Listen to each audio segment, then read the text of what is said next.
Nabi maksum. Tidak ada yang maksum kecuali Nabi dan para malaikat. Tidak ada dari bangsa manusia yang maksum kecuali derajat Nabi. Mereka adalah maksum, tidak berbuat dosa dan tidak akan berbuat dosa. Dijaga oleh Allah, maka segala yang dilakukan Nabi tidak bisa kita sifati sebagai sebuah kesalahan dan dosa.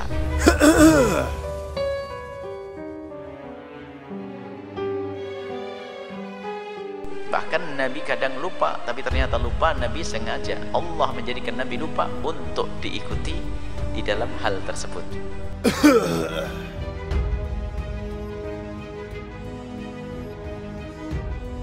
Selain Nabi Muhammad tidak ada yang maksum. Sahabat tidak maksum, istri Nabi tidak maksum. Nabi adalah maksum, tidak akan melakukan sebuah kesalahan dan dosa. Tidak ada kezaliman keputusan Nabi. Nabi berjalan dengan wahyu, Nabi berjalan dengan petunjuk dari Allah, Nabi berucap dengan wahyu. Kasairil malaikati. Maka ismatuhum, meyakini ini termasuk yang wajib kita yakini ada pada Nabi. Selain daripada 4 sifat tersebut, kita harus meyakini bahwasanya Nabi adalah maksumun, mereka maksum wajib. Baik, kalau orang punya pegangan ismatum, Nabi itu maksum, nggak ada kesalahan bagi Nabi, tidak ada dosa bagi Nabi, tidak ada salah bagi Nabi. Nabi berjalan dengan wahyu, berucap dengan wahyu, wa ma yantiqu 'anil hawa in huwa illa wahyun yuha, tidak berucap kecuali wahyu yang telah diwahyukan oleh Allah kepada Nabi. Nggak ada yang salah. Ismatuhum maksum.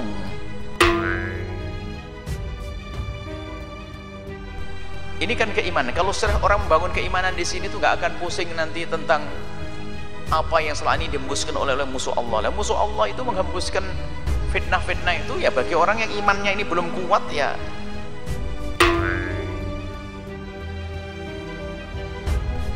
Apa itu Nabi istrinya banyak, katanya umatnya boleh 4 tapi biarnya 11.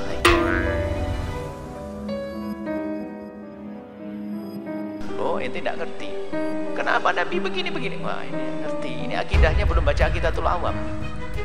Kalau baca Aqidatul Awam kan selesai bahwasanya Nabi itu maksum. Apa yang terjadi itu nggak ada pilihan Nabi, itu perintah dari Allah dan petunjuk dari Allah.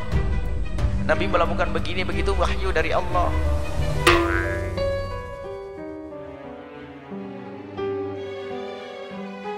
Makanya jangan kita mendebat kepada orang yang mencaci Nabi dengan apa namanya, dengan perilaku Nabi seperti itu. Kan tapi tanyakan, kamu kenal Nabi Muhammad atau tidak, gitu saja. Kalau tidak kenal ya wajar, tidak kenal. Saya kenalmu sejauh mana? Kau anggap apa Nabi Muhammad? Coba, kalau tanya kepada ahli iman kan gampang. Nabi Muhammad itu apa sih? Utusan Allah. Utusan Allah. Kamu paham enggak sifat-sifat utusan Allah? Ya paham. Apa? Jujur, benar, menyampaikan. Baik. Kalau begitu Nabi kan nggak pernah berbohong. Berarti apa yang dilakukan Nabi dari Allah? Iya enggak? Iya. Terus apa yang dilakukan Nabi bagaimana? Ya pasti petunjuk dari Allah. Selesai.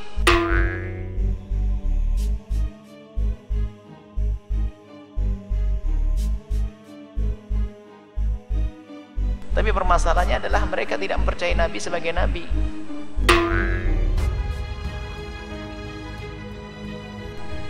Tidak mempercayai Al-Quran sebagai Al-Quran. Makanya sangat buang-buang waktu kalau kita mendiskusikan tentang poin-poin yang ada di dalam Al-Quran dan poin-poin yang dilakukan Nabi kepada orang yang tidak beriman kepada Al-Quran, yang tidak beriman kepada Nabi.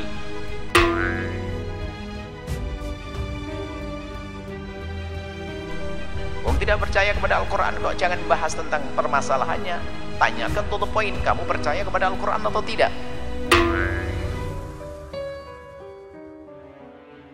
Kan ada orang kritiki Al-Quran. Kadang dia terjebak dalam debat dan diskusi. Kita mendebatkan tentang masalah ta'addud, poligami, tentang hak waris, tentang hak talak, kenapa ini.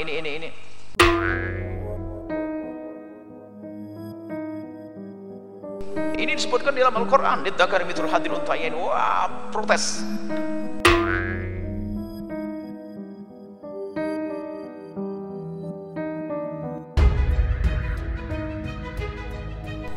Lu tanyakan dulu, jangan berdebat. Kalau masalah hikmahnya akan diberikan kepada ahli iman. Misalnya hikmah waris itu begini, itu bagi orang yang beriman biar mantap hatinya.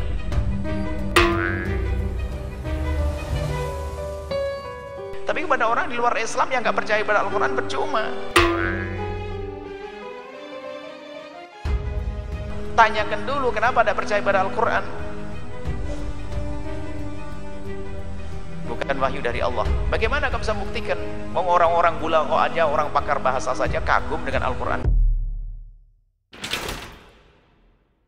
My friend, the Quran is officially stupid book. And I am here to challenge any Muslim to prove me wrong. Look as an example at this stupid verse. Let the people of the gospel judge by that which Allah has revealed therein. Okay, hold on. How the Muslims, they say to us that your Bible is corrupt, and yet your silly God saying that the Christian, you Christian, judge by the gospel. If they don't have the true gospel, this is 600 years after Jesus. Yet he's a stupid book saying, asking the Christian to judge by the gospel. How we can judge by the gospel unless we have a gospel? And by the way, the Quran in many verses confirming the gospel, saying clearly that we confirm what they have in their hands, what they possess, not what was with them, as some translations they say to you. And you know, if you read, you will see that this is the most stupid thing. I mean, look, here he is talking about something, and suddenly he jumped to Sulaiman and start talking about magic. Okay, what this have to do with the verse before it? Nothing.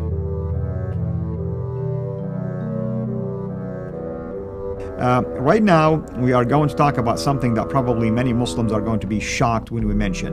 The 31 different Arabic Qurans. You've heard me correctly. The 31 different Arabic Qurans, and the number is still counting.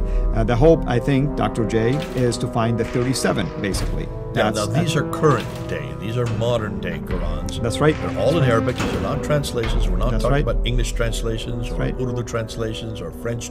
These are Arabic Qurans, all of them different. Correct. And not just a few. We're talking about tens of thousands of differences.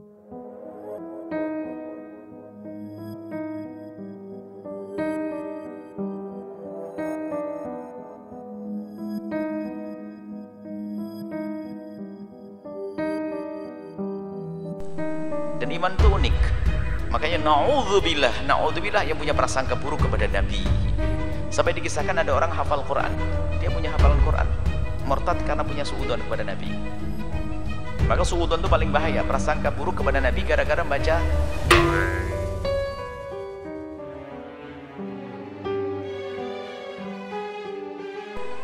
surat tentang Sayyidah, tentang Zaid bin Harithah dengan Zainab, Sayyidah Zainab. Zaid bin Harithah dinikahkan oleh Rasulullah dengan Sayyidah Zainab, yang pada akhirnya Allah yang menceraikannya. Allah yang menceraikannya, kemudian setelah itu Sayyidah Zainab dinikahi oleh Rasulullah.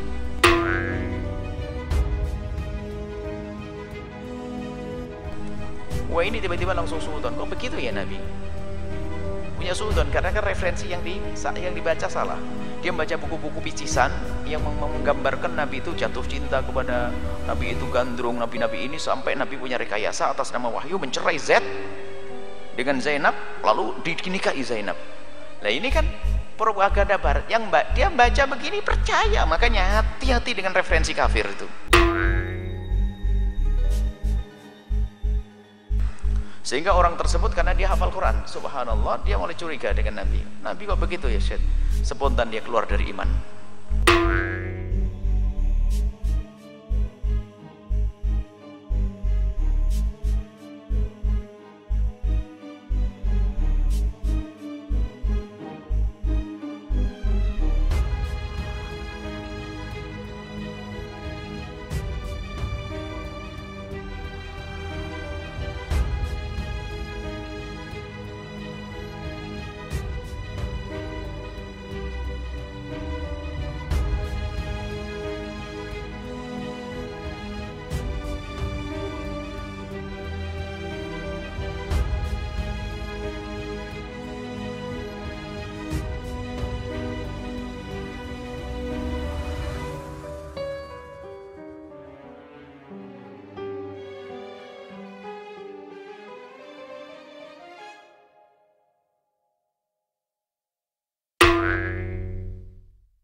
تسبح للرب يا أوتاد